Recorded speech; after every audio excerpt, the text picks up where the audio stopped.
you go. Good morning, Ms. Carney. You were arrested for a case from July 26th and it's battery on a law enforcement officer.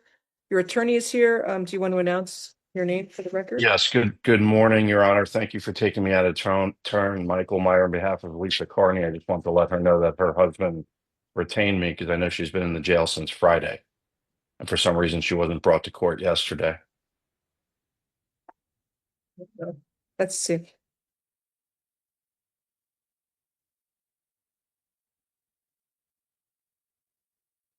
So she kicked the victim on her right knee. There's probable cause for the charge. Judge, we'll stipulate the probable cause. I could tell you Ms. Carney has never been arrested. She has a pending DV case with her husband, which she magistrated over the weekend. There's no prior history. She lives in Miami. I'm just going to ask for a $2,500 bond. I That's think that's fine. sufficient. $2,500 bond's fine. All right, ma'am, you have a good attorney. Listen to what he tells you. Thank you. And Judge, if I know Miss Corey gave Miss Carney my cell phone number. Miss Carney, if you can call me because I want to give you instructions because you have a stay away order from your husband. So I need to give you instructions on what to do. So please call me after court, okay? Ms. Carney, did you hear your lawyer? Do you understand him? He The wants you to forensic call him. unit, at this point, she does not have access to a phone. Well, she can call him when she gets out of jail or when she's getting ready to leave, so she'll know where to go. Okay. And corrections allow her to make a call to me? Probably not. Okay. Well, Miss Carney, you're going to be released today, but you need to not have contact with your husband because there's a stay away order. Okay. Okay, Thank you, Judge. Have a good day.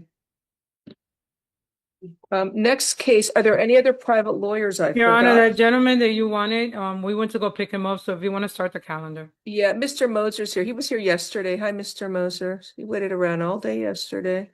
What's your client, sir? Who's your client, Mr. Moser? This is the one I'm passing for the officer. Here for Ricardo Santiago Cerrone.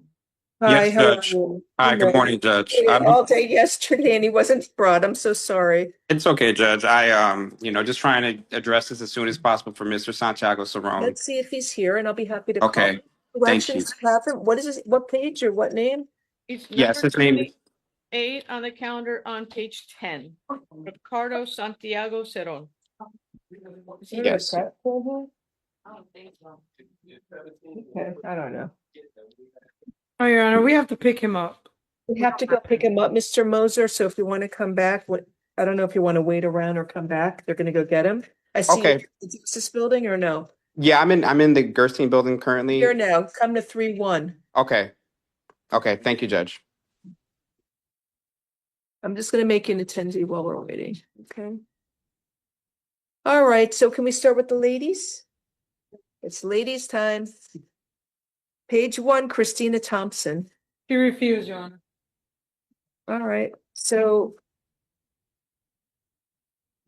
there's probable cause for the charge. We set it for the afternoon. I'm so excited to be back here at the Justice Building. Your Honor, there was another, I think attorney for Mr. Bowman. I don't know if it was family or attorney. Bowman?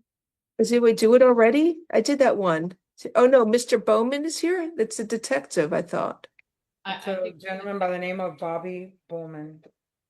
The attorneys, if there's an attorney here, you can raise your hand and I'll try and get you called out of turn. If I forgot you, you have to write the name of the case you're here for on Zoom. All right, next we have is Catherine Varela. Is she still at the Reset Medical? Or is she here today? I don't see her.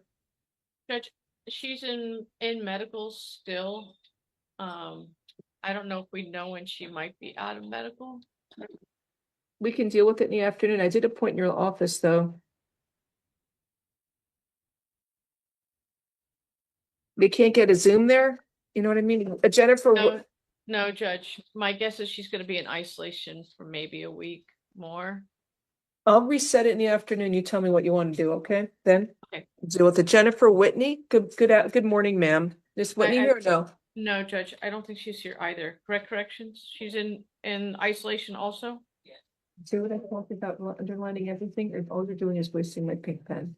Now stop doing that. All I need here, crack cocaine, possession of cocaine.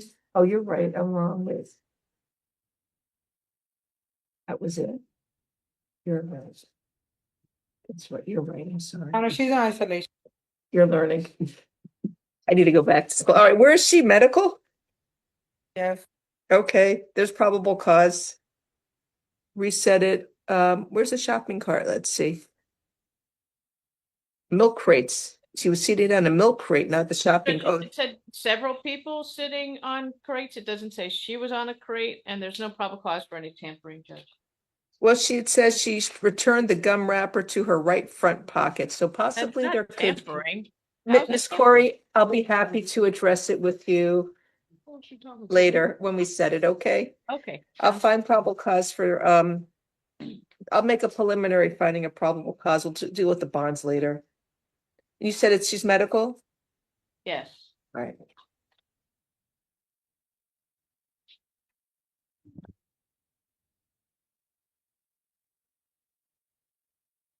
Right now we have Miss Yeah. Jamia Burks. She's present, Judge. Who gets these? You or her? Which way? Okay. Good morning, Miss Burks. You were arrested for battery on a law enforcement officer, 2 counts. I will appoint the public defender's office for you. There is probable cause for the charges.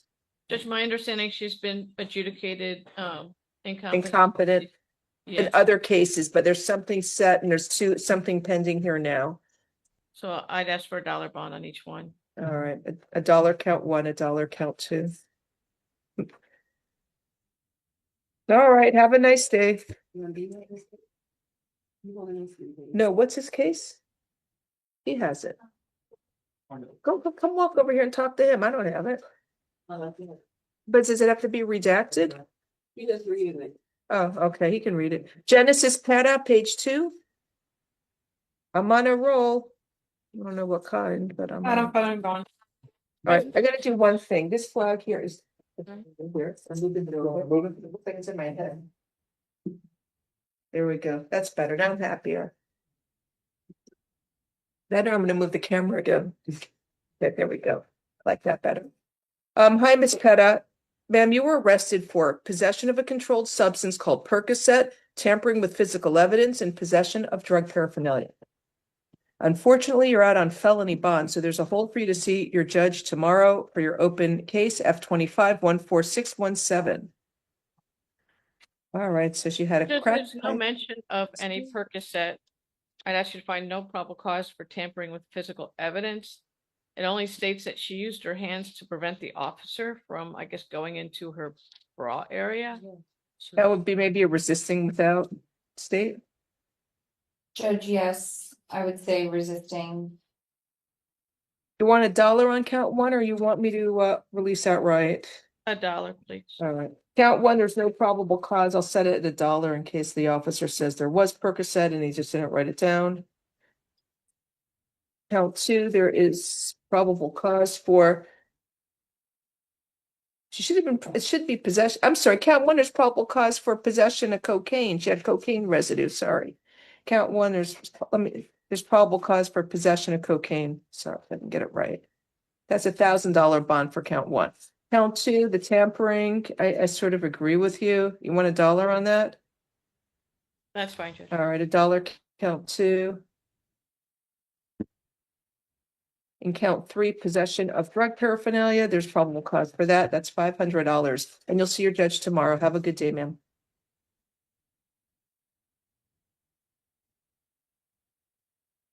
Next case is Jessica Nieves.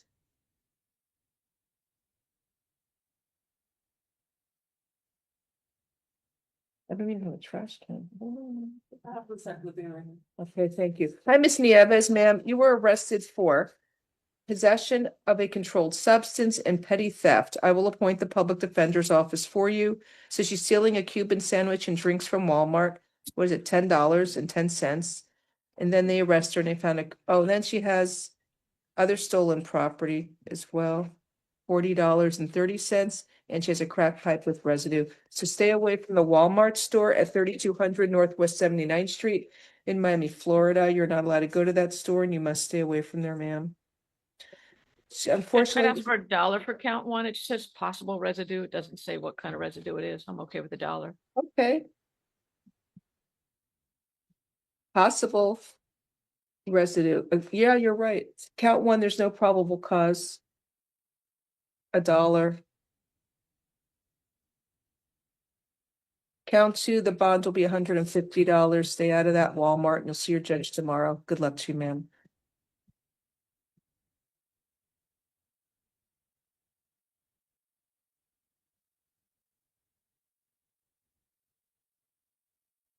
Okay, the next stack of cases.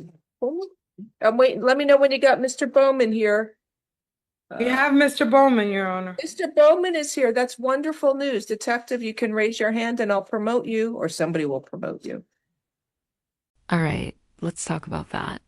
We dropped in on Judge Mindy's Glazer's courtroom, and as always, it was brisk, composed, and full of moments that, if you weren't paying attention, could fly right past you. Judge Glazer handled a stacked morning calendar with sharp efficiency and a dash of casual wit, moving from case to case like a well-oiled legal machine. First up was Alicia Carney, who had been in jail since Friday on a charge of battery on a law enforcement officer. Her attorney, retained by her husband, quickly cleared the air. Carney has no prior history, lives in Miami, and seems to be stuck in the middle of a pending domestic situation. Judge Glazer approved a modest $25 bond and made sure Carney understood the stay-away order regarding her husband. The tone here was calm and cooperative, with a little humor tucked in as the judge reminded her, "You have a good attorney, listen to what he tells you." That theme of fairness continued as we moved into Jamie Burke's case. 2 counts of battery on a law enforcement officer, but her attorney explained that she'd previously been adjudicated incompetent. Glazer without. Skipping a beat, issued a $1 bond for each count, clearly aware of the larger context and not looking to pile on unnecessarily. Then we got a few more layered cases.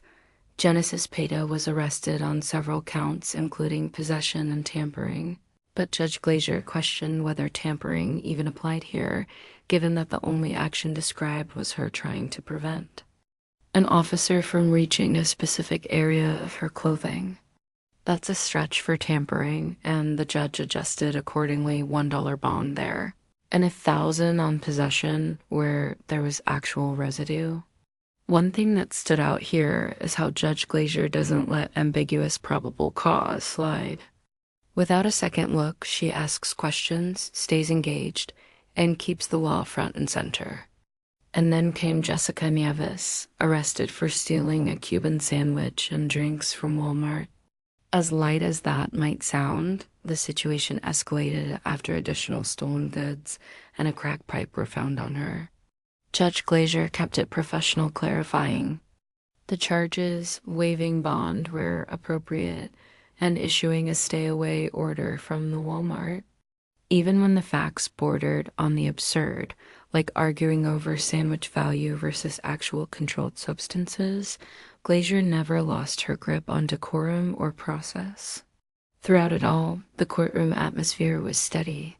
There was some Zoom confusion, a few delays with detainees being transported, and more than one mention of milk crates and gum wrappers, but none of it threw Judge Glazer off. Her approach was a blend of authority, fairness, and practicality. She kept things moving, gave each person their moment to speak, and when needed, gently corrected the record or recentered the discussion. If you found this hearing insightful, consider subscribing, hitting the bell, and letting me know your thoughts in the comments below. I read every one,